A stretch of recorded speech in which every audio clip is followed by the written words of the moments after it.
Se você não melhorou, o anti-inflamatório não teve efeito, você ficar tomando ele constantemente, você só está prejudicando. Tanto que o anti-inflamatório pode causar lesão renal. Tem várias evidências apontando que tem uma relação de causa e efeito.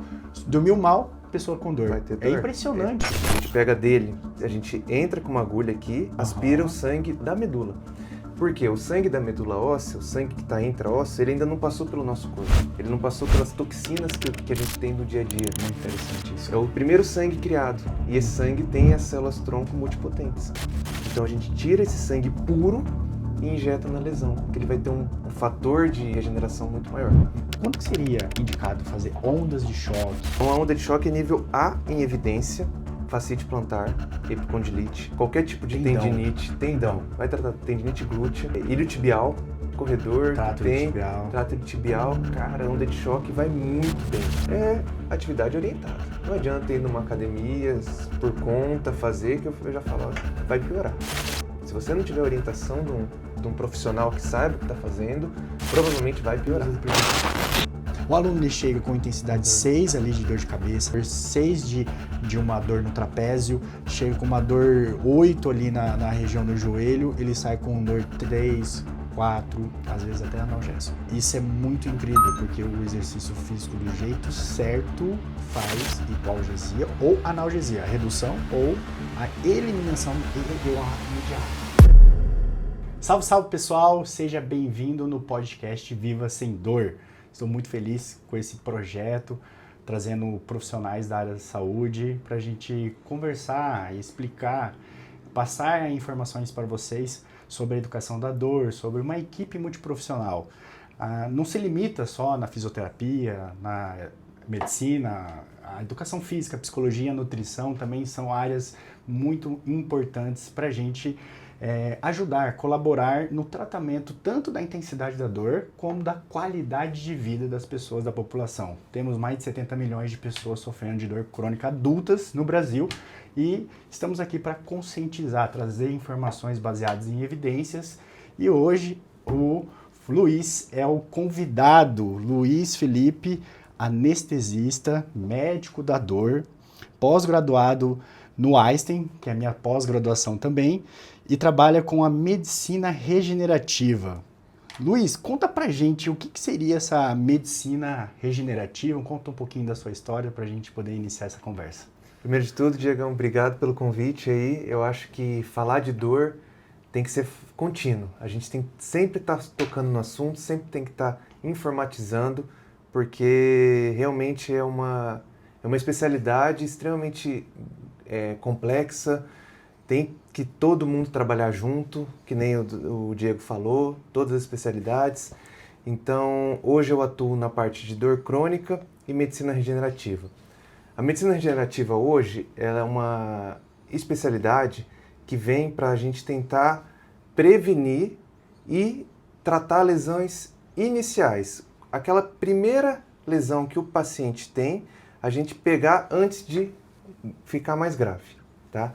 Então, a ideia, Diego, da medicina regenerativa é a gente curar um problema antes dele cronificar. A gente especializou em dor crônica e sabe muito bem que a cronificação, que a cronificação da dor é algo que a gente não quer porque depois o tratamento fica muito difícil. Perfeito. A dor crônica, né, é aquela que dura ou se repete por mais de 3 meses. Então, quando a pessoa ela tem uma dor aguda e não tem uma intervenção imediata, como por exemplo com a medicina, com seus tratamentos específicos, regenerativos, que a gente vai falar sobre ondas de choque, a gente vai falar sobre também os ortobiológicos, a gente vai falar sobre o aspirado de medula óssea, BMA, bloqueio, infiltração, tudo isso a gente vai conversar hoje, que eu quero saber também.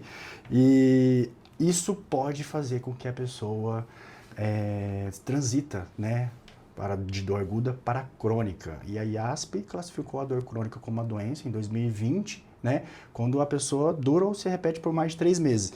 Então a ideia é o quê? É tentar eliminar o mais rápido possível com a medicina, fazer a fisioterapia e vir para depois para a educação física, um trabalho ali para poder dar continuidade para que a pessoa não evolui para uma cronificação, porque o exercício físico também, do jeito certo, ajuda no tratamento da dor crônica. E dores agudas também, né, Luiz? Mas vamos lá, vamos entender aqui quais são as condições. Por exemplo, a pessoa está sentindo dor. Quais são as condições que um paciente precisa de procurar? O que a pessoa está sentindo? Como que é para a pessoa? Legal, Diego. Normalmente o paciente sente dor hoje em dia, isso está mudando um pouco, mas ele procura um especialista na parte da dor. Então, sentiu uma dor de cabeça, vai no neurologista. Sentiu uma dor no joelho, vai no ortopedista de joelho. E aí faz um tratamento com o colega de reabilitação e isso pode ser que não funcione, tá? Então, normalmente ele me procura após tentativa de tratamento que não foi resolutiva, aí ele procura um especialista de dor. Ou o próprio colega indica, fala, acho que você pode procurar um especialista em dor, que vai te ajudar melhor nesse caso específico. Então, a especialidade de dor ainda é pouco conhecida. E a gente está aqui para divulgar, né? É verdade, isso é verdade. Essa é a principal função, acho, do podcast, de você estar aí no Instagram divulgando, para a gente divulgar a especialidade de dor. Isso tanto na medicina, quanto em outras áreas multiprofissionais.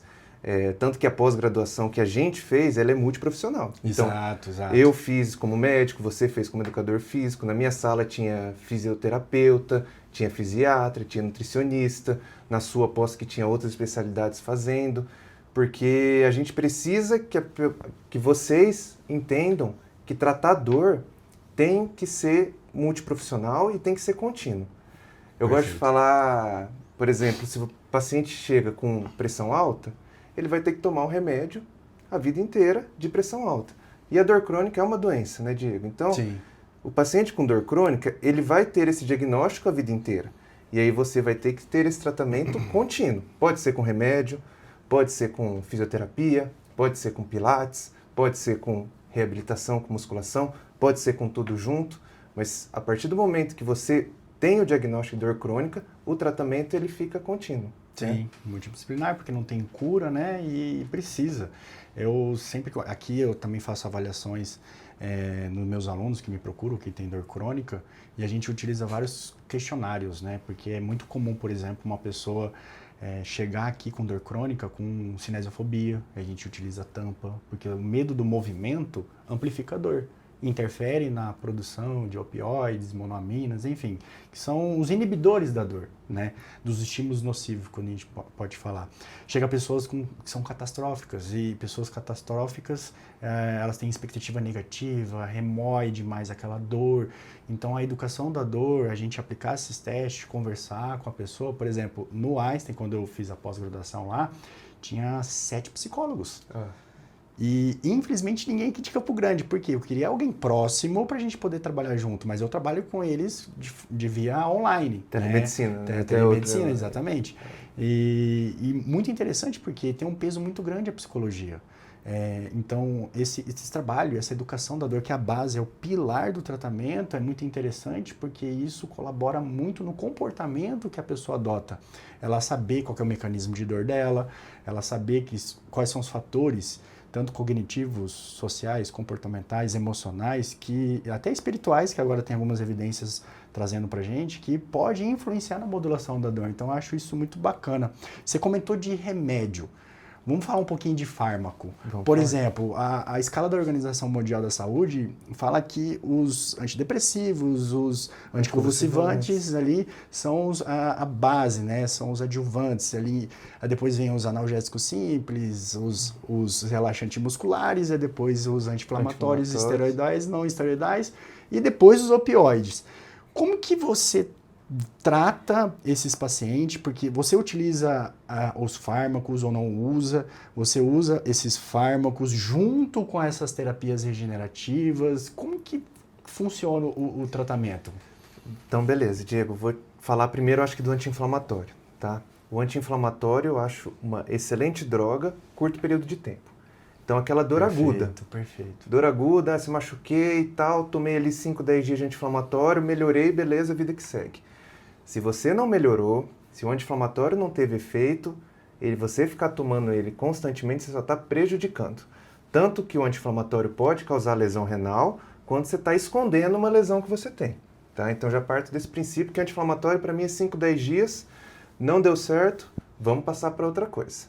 Eu uso sim os remédios para dor crônica, pregabalina, amitriptilina, que são os antidepressivos, anticonvulsivantes, tem paciente que precisa, mas eu sempre uso buscando ao final retirar. Perfeito. Tá? Isso pode ser com 3 meses, 6 meses, 1 ano, vai depender de cada caso. Tá? E na medicina regenerativa, a gente busca remédios que são mais naturais, que a gente fala. Então, usar o próprio corpo como um defensivo para você poder se curar. Tá? Então, falando um pouco dos ortobiológicos, a gente tem o aspirado de medula óssea, que eu pego o sangue do próprio paciente, da bacia do paciente. Esse sangue é rico em célula-tronco, é rico em células de regeneração, células inflamatórias, e essas células do sangue a gente aplica na lesão, por exemplo, uma epicondilite, por exemplo, uma tendinite glútea, por exemplo, uma condromalácia patelar, para poder fazer com que aquele local crie um estímulo, avise o nosso cérebro, ó, tem alguma coisa errada ali, ele mande sangue, mande opioide endógeno que a gente próprio cria no nosso corpo e faça regeneração. Então, a medicina regenerativa, o que ela busca hoje? Sair um pouco do tradicional, que é medicação e tudo mais, e ir para uma coisa da cura, da gente tentar resolver o problema. Então, lesões que a gente tem de cartilagem, de tendão, a gente tenta sempre curar. Lógico, se for um paciente muito idoso, se tiver um rompimento total desse tendão, uma articulação totalmente degenerada, a gente talvez tenha que ir para uma outra linha. Mas se a pessoa tiver um preparo de solo, também é uma coisa legal de falar, Diego, da gente ter o paciente preparado para receber a medicina regenerativa. O que é isso? É um paciente que vai depois reabilitar, é um paciente que vai fazer uma musculação, é um paciente que se cuida na alimentação. Perfeito. Esse paciente ele está com o corpo dele pronto para receber a medicina regenerativa. Agora, se você não tiver essa consciência, provavelmente a terapia não vai funcionar. Tá? Então, eu sou muito sincero no meu consultório, quem eu posso fazer medicina regenerativa, quem eu não posso, quem a gente ali não vai fazer naquele momento, vai preparar para fazer daqui 1 mês, 2 meses, e aí sim a gente vai ter um resultado bem legal. Perfeito. Essas mudanças de hábito, comportamentos, o que as evidências apontam é extraordinário. Eu vejo isso muito na prática mesmo, no treinamento, no dia a dia com os alunos que têm dor crônica que treinam comigo, né? O nicho que hoje eu trabalho praticamente é predominantemente dor crônica. Tem pessoas que procuram modalidade esportiva que nunca sofreu dor, pessoas que querem buscar estética, quer melhorar alguma funcionalidade, mas eu sempre foco especificamente na dor crônica, né? E eu vejo o quanto as evidências realmente elas são tão importantes, porque eu lembro que lá atrás, Luiz, a gente focava muito em biomecânica, apenas biomecânica. Angulação do movimento, o volume, a carga, o exercício X nessa amplitude, e não se limita nisso. Mostra que a neurociência, né, mostra que você trabalhar o ser humano como um todo e enxergar como está o sono dessa pessoa, cara, isso influencia muito na produção de opioides, monoaminas e endocannabinoides. Como essa pessoa vai inibir esses inputs periféricos. Então, tem várias evidências apontando que tem uma relação de causa e efeito. Dormiu mal, pessoa com dor. Vai ter dor. É impressionante. É impressionante. Então, o sono reparador não se limita só ali na biomecânica. Intestino. Se o intestino estiver regularizado, você tem o nosso cérebro que fala que é o segundo cérebro, o intestino. Exato. Então, todo paciente tem que ver, regularizar trato gastrointestinal. Você comentou os psicólogos, então ansiedade, depressão. Exato. Paciente que tem esse quadro ativo vai ter uma crise de dor maior, vai ter um quadro álgico maior, vai ser mais difícil de tratar. Então é um ciclo de tratamento, por isso multiprofissional. Exato. Que se a gente não ajustar, dificilmente a dor vai melhorar da pessoa, né? Perfeito, perfeito. E cara, o paciente, né, de vocês, eles às vezes passam por tantos profissionais e eu escuto isso direto, Luiz. Como a gente está tentando fazer essa mudança, né, das pessoas enxergar a dor de forma diferente trazer as evidências contemporâneas, né? É impressionante o quanto de pessoas que me procuram atualmente, que passa por ortopedista, passa pelo fisioterapeuta, profissional de educação física, passa por vários profissionais da área da saúde e estão desatualizados em dor e não pergunta sobre o sono, sobre ver se a pessoa é hipervigilante, se ela dá atenção na dor, se ela tem comportamento de proteção, se ela tem medo, se ela é catastrófica. São tudo amplificadores. Como que está a parte espiritual dessa pessoa, se ela tem alguma crença que é positiva, porque tem as crenças negativas também, que pode até influenciar de forma, que é um outro assunto que a gente pode até abordar mais para frente aqui. Mas é interessante que a gente sempre esteja, por exemplo, durante a avaliação, educando as pessoas, explicando a importância dessa mudança de comportamento, de ter bons hábitos e enxergar que a dor não se limita apenas no estado do tecido ou só numa inflamação, e sim, porque as pessoas geralmente elas querem, vou lá regenerar ou vou fazer cirurgia, né? Cara, o que tem de gente que tem síndrome da falha cirúrgica? Eu atendo 4 pessoas com síndrome da falha cirúrgica. Tirou a periferia, né, o sistema nervoso periférico, o estado do tecido, mas a pessoa ainda tem dor crônica lá, tá lá presente. Principalmente as dores nociplásticas, que em 2016, né, a IASP classificou a dor nociplástica como um mecanismo, né, uma disfunção das vias nociceptivas. E é interessante a gente educar o paciente, né, o aluno, da importância de que cada ponto vai auxiliar no tratamento. A medicina regenerativa vai auxiliar, o psicólogo vai auxiliar, o fisioterapeuta vai auxiliar, o profissional de educação física vai auxiliar. Cara, a gente teve 7 enfermeiros lá na nossa pós lá. Eu acho isso muito bacana, porque a enfermagem, uma das professoras que estavam lá, ela tinha uma clínica da dor lá em São Paulo. Olha que bacana, ajudando tantas pessoas.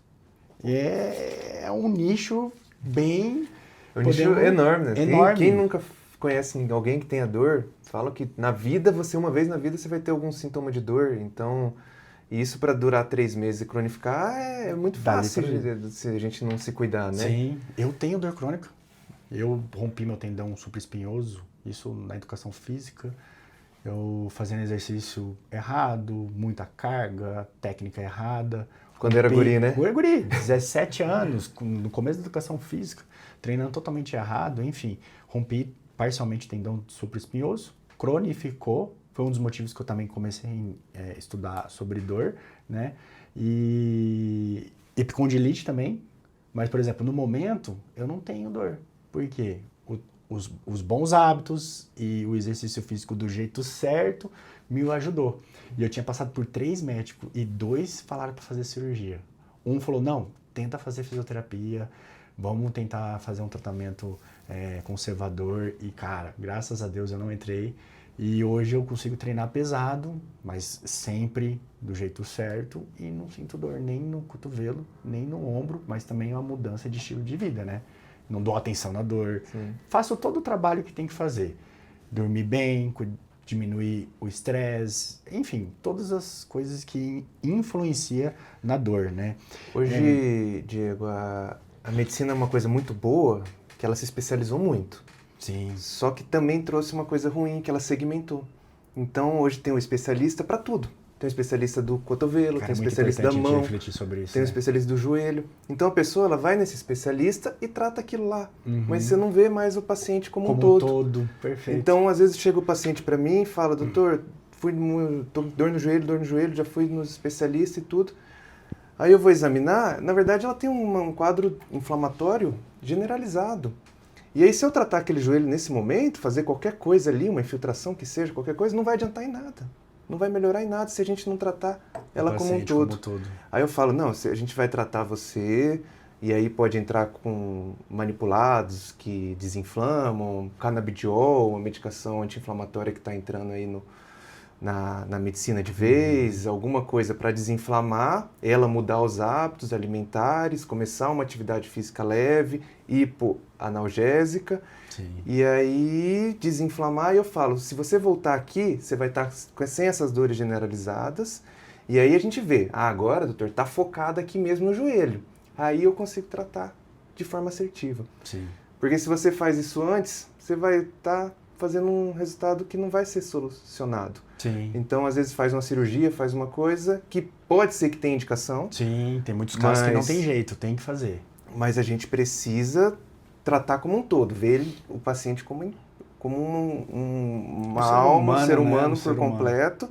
E aí depois a gente vai segmentando e aí sim usando o que a medicina deu pra gente de especialização. Perfeito, entendeu? Perfeito. O ser humano ainda mais hoje em dia, né? Eu acho que depois da pandemia, principalmente com as evidências e com todos os acontecimentos que acontecem no mundo hoje, aumentou muito o índice de pessoas com dor crônica, principalmente pelo estilo de vida. Com certeza. As pessoas estão cada vez mais paradas. Home office, com menos movimento. iFood fácil. iFood fácil, dormindo mal. Isso aumenta a probabilidade. A produção, né? Que eu sempre falo de monoaminas, endocannabinoides monoaminas, endocannabinoides e opioides endógenos, né? Então, tudo isso acaba influenciando no controle inibitório da dor da pessoa, por causa do estilo de vida. Então, por isso que isso é uma tendência. Eu falo que, cara, a psicologia, a medicina sempre é o ápice, né? Vocês são o topo da sociedade que, como anestesista, você médico, salva vidas de verdade ali. A gente salva vida de forma indireta, vocês direta. A pessoa está ali entre a vida e a morte, vocês salvam vidas ali. Mas a psicologia, a nutrição e a educação física, por exemplo, são áreas que estão crescendo cada vez mais, porque cada vez mais a gente está precisando tratar mais a parte mental, psicológica, emocional. A gente está cada vez mais precisando se movimentar do jeito certo. E a gente está cada vez mais precisando fazer uma reabilitação, porque às vezes a pessoa se machuca. E alimentar bem, nutrição, exatamente, perfeito. Pô, a gente teve uma aula lá no Einstein, por exemplo, que foi profunda, falando só sobre a parte do intestino, o quanto a pessoa estava desequilibrada, a flora intestinal, desbiose, né? E a suplementação e a alimentação, isso influencia muito no input periférico, né? De enviar estímulos nocivos e a pessoa ter dor por conta dessa associação do corpo inflamado, podemos dizer, né? Do intestino, né? Então, tem um peso muito grande a nutrição. Luiz, eu queria que você falasse mais sobre o bloqueio e infiltração. Tá. Vamos tentar diferenciar um e outro, que eu acho que é a maior dúvida que tem. Doutor, o que é bloqueio? Você vem aqui fazer um bloqueio, vem aqui fazer uma infiltração. Quando que a pessoa precisa procurar para fazer um bloqueio? Porque, por exemplo, eu tenho alunos que às vezes têm escape de dor. Vamos imaginar, a pessoa tem dor crônica. Você já falou uma indicação clássica. Sim, escape de dor. Escape de dor. Eu tô com um aluno que está com escape de dor, tem dor crônica e alguém da família faleceu e essa pessoa começou a dormir mal por conta daquilo, aumentou o nível de ansiedade e pum! Aquele estresse, aquela parte emocional influenciou na modulação da pessoa e como ela tem dor crônica, pum! Escape de dor. A pessoa simplesmente começou a doer bastante a lombar, o ombro ou o joelho por conta de uma situação de estresse e aquilo ali amplificou. Que momento a pessoa busca um bloqueio ou uma infiltração? E qual é a diferença dos dois? Tá. Então, nesse tipo de paciente, que é um paciente que já vem acompanhando, já sabe que tem dor crônica, aconteceu alguma coisa na vida que a gente não consegue controlar, nossa vida, tudo, teve esse pico de dor, normalmente ele vai para fazer o bloqueio. O bloqueio a gente faz no nervo, então nas terminações nervosas. Então a gente faz um anestésico, um anti-inflamatório localizado no nervo para desinflamar, para tirar esse sinal de dor, para ele conseguir passar por esse momento que ele está passando e aí retornar ao tratamento de reabilitação muscular. Quanto tempo dura um bloqueio, Luiz? Isso eu sempre falo no consultório, é a pergunta que todo mundo pergunta de R$1 milhão, porque não existe uma resposta. Não tem uma resposta. Isso vai depender do paciente. Olha que interessante. Mas uma média, o bloqueio dura aí 3 a 4 meses. Olha. Tá? Mas tem paciente que faz e dura 1 ano e meio, consegue reabilitar bem, fazer um preparo de solo legal, que a gente falou, que daí vai durar 1 ano e meio, nunca mais precisa fazer. E tem paciente que infelizmente faz 3, 4 horas depois ali, passou o tempo do anestésico, não deu certo, e a gente tem que buscar outras outras formas de tratar. Ah, como que é multimodal, né? É tudo multimodal, tudo o nosso corpo que vai ter que responder. Então, Sim. eu sempre falo, eu não posso dar essa resposta, eu não posso dar uma garantia. Sim. A gente vai ter que fazer, testar. São recursos, né? É um bloqueio teste e é um recurso que a gente tem na medicina. Show. Mas numa média de 4 meses aí, a paciente fica bem para ele poder fazer a reabilitação, a fisioterapia, Sim. a musculação e recuperar essa lesão que Perfeito. ele tem. Já a infiltração normalmente a gente faz articular, dentro da articulação, ou tendão. Então a gente quer buscar melhorar esses dois locais. Na articulação, então uma artrose, uma condropatia patelar, uma artrose de quadril, a gente busca uma solução para intraarticular proteger aquela articulação de impacto, de desgaste que está tendo ali. Uhum. Produtos, a gente pode fazer uma infiltração articular com ácido hialurônico hoje, que seria o primeiro da cadeia da medicina regenerativa, que ele é um gel, ele vai criar uma proteção para aquela articulação, e daí partir para os ortobiológicos. Então, o plasma, rico em fibrina, que vai dar uma criação de cartilagem ali, um processo de sinalização daquele local. Tudo nosso é cerebral, né? Então, nosso cérebro precisa entender onde está doente. Então, quando a gente injeta alguma coisa ali, a gente manda um sinal para o nosso cérebro. Ó, atenção naquele local. Então, ele manda célula de defesa, ele manda macrófago, ele manda monócito e vai tentar regenerar aquele local. Então, a gente tem o plasma, a gente tem o aspirado de medula óssea, que nem eu comentei, a gente tem o aspirado de gordura também hoje, que se faz na medicina regenerativa. Que tira a gordura mesmo. É muito interessante isso. Eu vejo uns vídeos, eu falo, caraca, cara. E a gordura, qual que é a vantagem da gordura hoje na medicina regenerativa? Ela não envelhece. Então, a gente consegue, numa margem, às vezes, de um paciente idoso, conseguir trazer alguma coisa da medicina regenerativa utilizando a célula mesenquimal da gordura. Então, interessante. Tem célula-tronco também, então hoje, cara, muita coisa pra gente fazer. Interessante, porque você tem vários recursos, né? E não se limita só nos recursos, a educação da dor, mudança de hábito, exato, enfim, se movimentar do jeito certo a mais. São vários fatores que influenciam. Mas, por exemplo, sobre você geralmente faz um e testa, ou você já entra com 2 recursos? Ou com 3 recursos? Como que é, Luiz?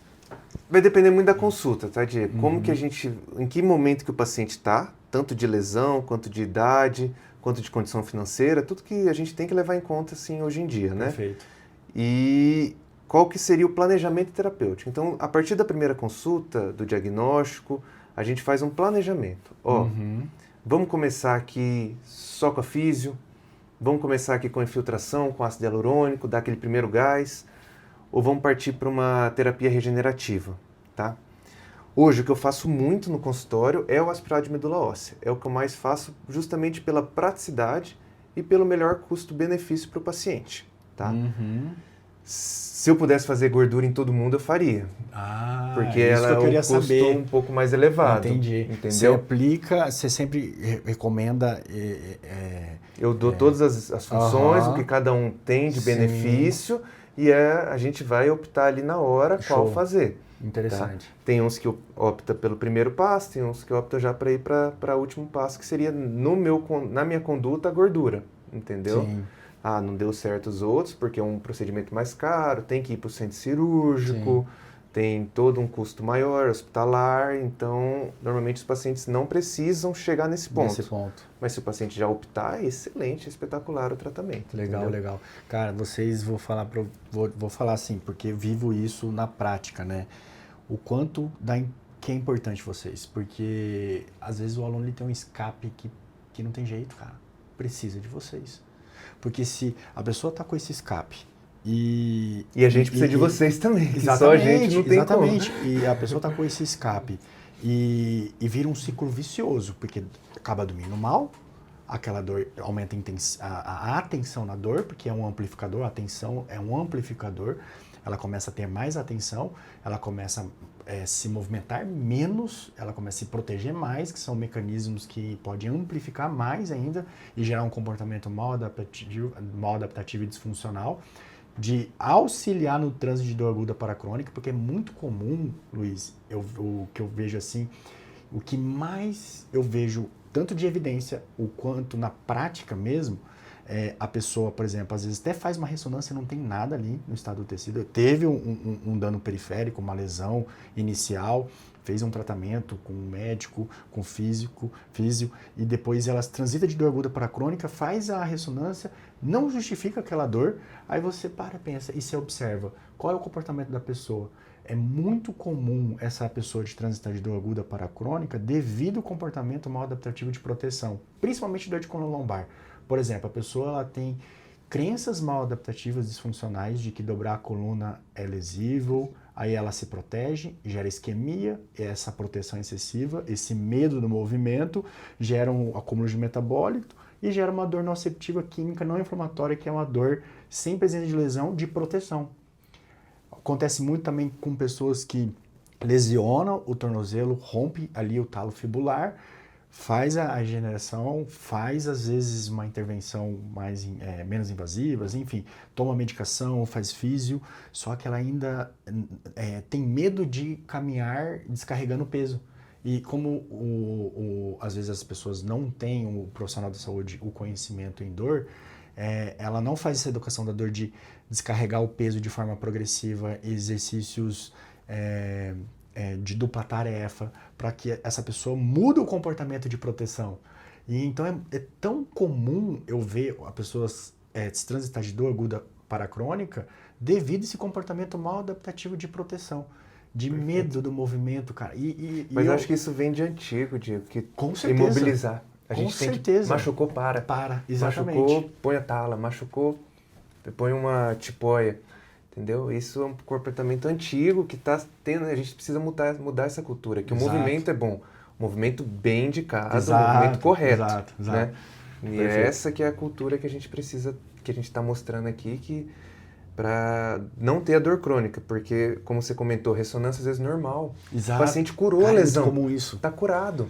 Só que ele tem a doença, dor crônica. Exato. Por causa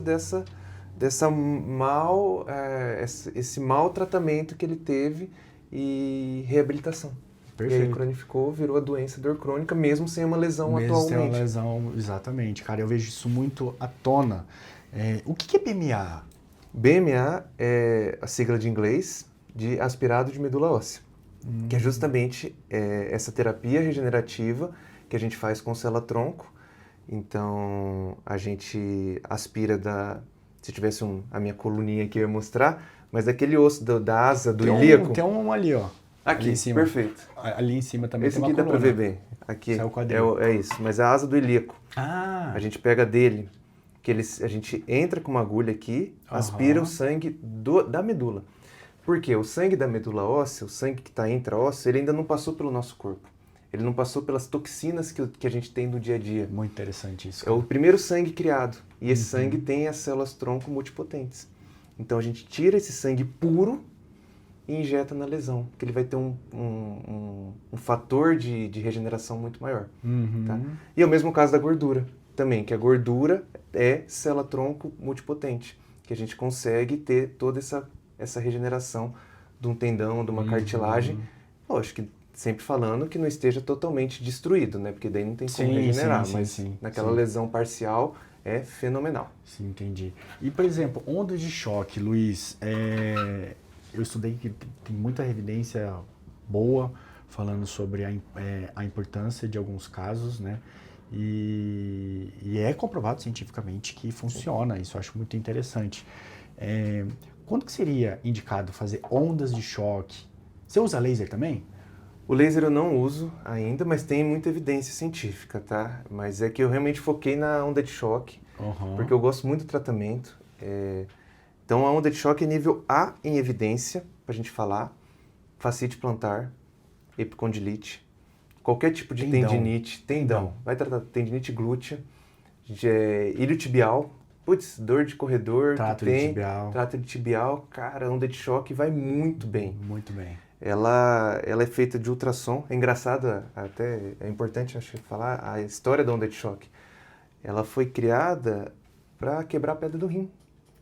Eles viram que os pacientes que estavam quebrando pedra do rim, eles melhoravam às vezes da dor do quadril deles e falaram, cara, o que está acontecendo? É o mesmo aparelho que quebra a pedra no rim, eles transformaram e trouxeram para a parte musculoesquelética. Olha que interessante. E, cara, se você fizer ali 4, 5 sessões para uma epicondilite, vai desinflamar a região. Primeiro a gente faz, que onda de choque é um ultrassom,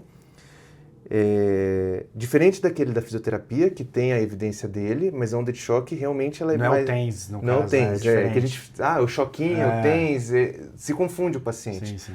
A onda de choque não, ela até que eu não posso falar até que ela é não invasiva, porque ela entra até 6, 7 centímetros a onda. Então a gente tem até locais que a gente não pode fazer. Por exemplo, região pulmonar é contraindicado fazer uma onda de choque. Então, se eu vou fazer aqui no trapézio, eu tenho que fazer sempre com muito cuidado, jogando a onda para cima. Sim. Porque se eu descer aqui na região escapular, eu posso pegar a parte pulmonar e tem risco de pneumotórax. Olha só. Então, para fazer onda de choque, tem que ser bem indicado, tem que ser com um profissional que saiba o que está fazendo. Porque ela não é um método não invasivo. Ela, apesar de não ter furo, de não ter agulha, ela tem uma profundidade de ação. Então, como que funciona? A gente faz sessões para essas lesões e nas sessões começa com uma intensidade normalmente menor, para o paciente ir sentindo, fazendo uma analgesia, e aí nas próximas sessões a gente vai aprofundando o trabalho, é por bar. Então, o trabalho que a máquina dá. Então, às vezes a gente começa com 1,5, vai subindo, 2, 3, com as sessões, e com isso vai fazendo uma sinalização, igual a gente comentou, uma sinalização daquele local para trazer célula de defesa para regenerar aquele local. Show. Então, tendão, fascite plantar, primeira coisa que eu penso para fazer padrão, cara, onda de choque. Onda de choque. Vai Legal. resolver na maioria dos casos. Perfeito, perfeito. Sobre o que seria o ideal tratamento para você, por exemplo, quando a pessoa entra aqui na sala de avaliação, eu tenho um caminho. Eu penso assim, tem um caminho ideal. Se vai seguir aquilo, não está no nosso controle, né, Luiz? Então, o que seria o ideal? Por exemplo, para mim, o ideal, a pessoa quando ela vai treinar aqui, eu tentar fazer uma educação da dor, fazer a pessoa ser mais ativa, mudar os comportamentos, ver a pessoa como um todo, né? Se eu perceber que, por exemplo, às vezes entra uma pessoa aqui na sala de avaliação, ela foi diagnosticada com uma dor neuropática. Aí eu faço os testes de SLUP test, LASEG, pergunto quais são os sintomas, às vezes ela nem tem sintoma de dor neuropática, eu falo, cara, a dor não é ciática, não é devido à hernia de disco, sua dor nociceptiva é muscular, e os alongamentos, educação da dor, cessa. Mas tem pessoas que chegam aqui realmente tem dor neuropática, segue todos os critérios ali do DN4, Lancer, Pain Detect, são os questionários que a gente aplica, né? E a gente encaminha para medicina, a gente encaminha para fisioterapia, para fazer um trabalho em equipe multiprofissional. E durante esse processo, eu tento fazer uma educação para a pessoa ir até você, para a pessoa ir até o físio. Às vezes eles não vão, às vezes eles não querem. E assim, tem o ideal. O ideal é o quê? Fazer educação da dor, ensinando a pessoa qual é o caminho certo para a mudança de estilo de vida, que não se limita no estado do tecido, é mudança de comportamento, proteção. Cara, tem gente que é hipervigilante demais. Quando vou fazer uma avaliação, eu vejo que a pessoa é hipervigilante pra caramba. Tem crenças mal adaptativas, disfuncionais, isso interfere no comportamento. A gente tenta educar essa pessoa. Quando entra no seu consultório, qual é o caminho ideal assim seria perfeito para a pessoa ter um prognóstico mais adequado a longo prazo? O que seria para você? O paciente que entra para mim, Diego, o principal é isso que você falou, é a gente conseguir educar ele, né, e dele entender que ele não tem milagre. Vai ter que ter muito a parte dele envolvida. Depende muito da pessoa, muito, né? muito. Então, o que seria o ideal? A gente diagnosticar a lesão, óbvio, ver se cronificou, se não cronificou, para ver se vai tratar a dor crônica junto.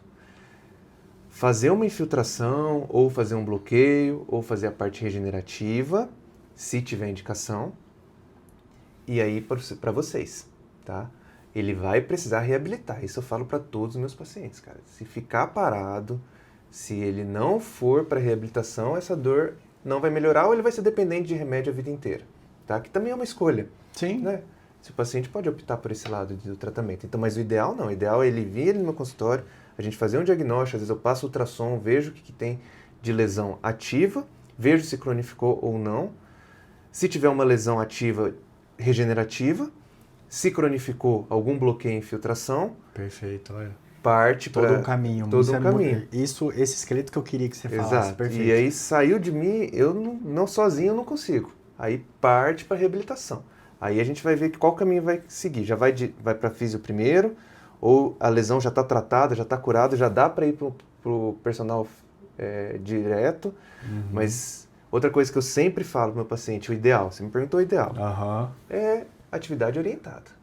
Não adianta ir numa academia por conta, fazer, que eu já falo, vai piorar. Se você não tiver orientação de um profissional que saiba o que está fazendo, provavelmente vai piorar. Então, o ideal é isso. Eu sei que, infelizmente, não é todo mundo que tem essas condições, mas a gente... nosso controle também, não está no nosso controle, mas você me perguntou o ideal para mim é isso. Esse é o caminho. Perfeito, perfeito. Show de bola.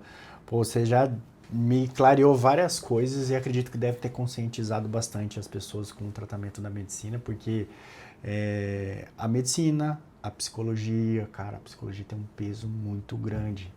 Por isso que o tratamento é biopsicossocial espiritual. Exato. Né?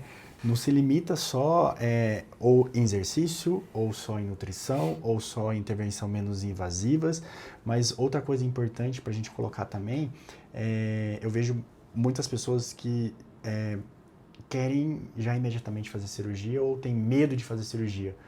Então, tem situações que não tem jeito, tem que ser cirúrgico. E tem situações que não precisa fazer cirurgia.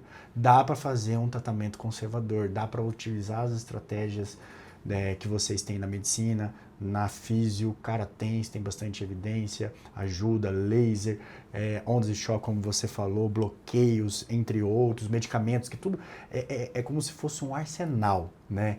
Dormir bem, bons hábitos, às vezes um medicamento ali específico naquele recorte de tempo, naquele recorte de tempo, isso é muito importante sinalizar as pessoas, porque, por exemplo, nos Estados Unidos as pessoas já não têm problema com opioide. Aqui no Brasil a gente tem que educar que às vezes precisa naquele recorte de tempo. Mas lá tá virando uma epidemia de opioide também. Não, morrendo acho que 54 pessoas por dia.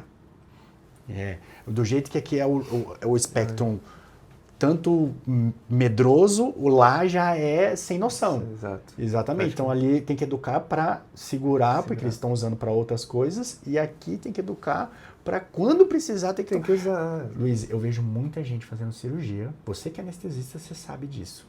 Melhor do que eu. Eu vejo muita gente fazendo cirurgia e com medo de tomar opioide naquele recorte de tempo. Mas às vezes até o próprio cirurgião não passa, no pós-operatório. Não sei, por alguma crença de que não dói, de que... Você vai ter um trauma, um tecido traumático. Exatamente. Você vai liberar catecolamina. Você vai precisar de uma analgesia. Então, nesse pós-operatório, é importantíssimo você ter controle de dor. Você não pode ter dor.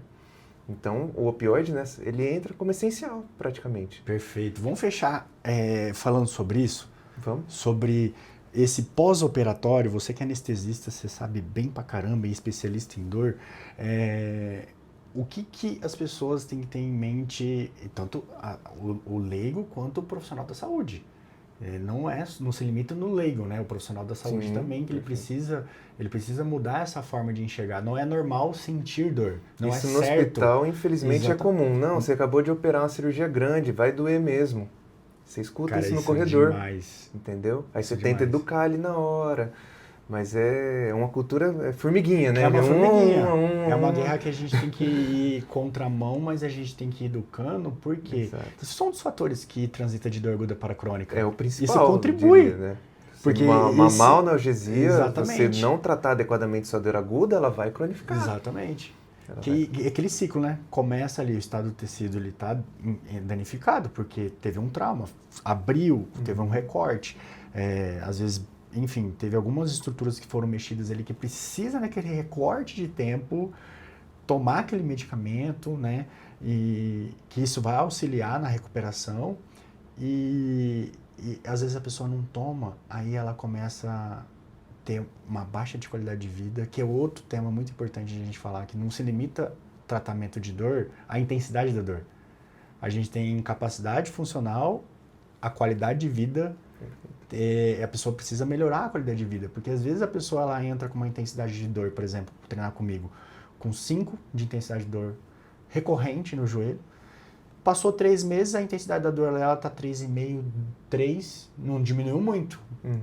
Teve um espaçamento melhor. Consegue fazer muito mais coisas que ele fazia. Tem um antes. espaçamento melhor de tempo, né? Aquela recorrência está mais distanciada dessas durações de 2 de 3,5, mas é menos sofrida, é menos incapacitante, dorme melhor, está mais produtivo no trabalho. Então, tudo isso a gente tem que analisar e sempre conversar com o aluno, com o paciente, para ele ter esse contraste de que o tratamento não se limita só na intensidade da dor e no contexto geral da qualidade de vida da pessoa, né? Que isso é um dos aspectos. E envelhecimento também. Exato, perfeito. Você conseguiu reduzir a dor dele, provavelmente melhorou essa lesão, ela não vai ficar pior do que ela já estava antes, ela vai se manter controlada, você vai envelhecer saudavelmente. Então, tem o gráfico da lesão, né? Se você não fizer nada, por exemplo, vou pôr uma linha de tempo, para a gente ter uma ideia. De 70 a 80, se você tem uma lesão e não trata, você tem um declínio da sua qualidade de vida extremamente rápido, deteriorado. Exato. Agora, se você faz uma prevenção, se você vem se cuidando desde antes, se você prepara seu corpo, você tem uma lesão, faz uma regenerativa, reabilita, a sua curva de declínio vai ser muito melhor, vai ser quase uma linear para você envelhecer saudavelmente. Isso até acontece antes do pré-operatório, né? Por exemplo. Sim, você se preparar para a cirurgia. Perfeito. Isso aí, o pós-operatório sempre vai ser melhor. Muito. Então, tudo vai estar influenciando, eu acho isso muito bacana, cara. E, pô, obrigado, Luiz. Imagina, eu que agradeço esse papo aqui, cara. Muito importante a gente esclarecendo algumas coisas, aprendi algumas coisas aqui contigo. Eu também digo mesmo. Eu acho que o mais bacana, assim, é a gente trocar essas informações, não só para os leigos, para os profissionais, e a gente também, né, aprender, né? Eu aprendo com você, você aprende comigo, enfim. Isso ajuda nós, crescemos como trabalhando com a equipe multiprofissional cada vez mais, né? Meu sonho é sempre estar cada vez mais, porque, cara, eu amo trabalhar com dor.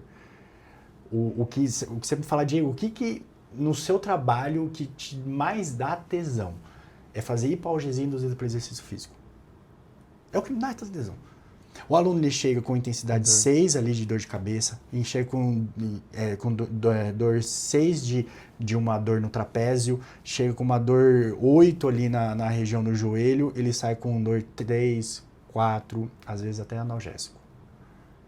Isso é incrível. Isso é muito incrível, porque o exercício físico do jeito certo faz hipoalgesia ou analgesia, a redução ou a eliminação, é um ato imediato. Essa liberação de opioide, né? E isso para mim, cara, não tem preço. E é uma orquestra de você saber utilizar essa ferramenta do jeito certo. E muitas pessoas têm crenças, mas eu também tinha, porque eu não estudava sobre isso do jeito certo. A gente estudava, se limitava em biomecânica só, cinesiologia, correção postural. Só nisso, a gente não estudava neurociência da dor, não entendia o que era uma terminação nervosa, o que era uma transmissão de um sinal químico, elétrico, mecânico, térmico, o que era uma condução, né, uma transmissão, o que é modulação, uma percepção. A gente não sabia nada de neuroanatomia, a gente nem estudou isso na faculdade. E cada vez mais as evidências estão se atualizando, trazendo mais coisas importantes pra gente. E isso, cara, não tem preço. Fala assim, Diego, você trabalha com dor, o mais massa de tudo é ver as pessoas tendo um prognóstico, vendo as pessoas tendo uma qualidade de vida, vendo as pessoas ganhando mais dinheiro, sendo empreendedor, mudando a vida da pessoa por conta de bons hábitos e seguir o ideal que a gente estava falando. Quando eu falo para o aluno, você precisa ir no médico. Você precisa, nesse recorde de tempo, passar por um bloqueio, passar por alguma coisa, tomar um medicamento para te auxiliar, para você voltar com a sua funcionalidade, para você voltar a produzir, para você ter uma vida mais ativa, para você ter bons hábitos e você reduzir a dor. Então isso, para mim, cara, não tem preço e muito obrigado. Diego, eu que agradeço o convite e quero parabenizar você por esse projeto que precisa informatizar as pessoas. tanto o profissional de saúde quanto as pessoas, a população em geral. Então, parabéns, obrigado de novo pelo convite, vai ser um sucesso aí o podcast. Obrigado, tamo junto, Luiz. Fechou, Diego? Valeu. Show.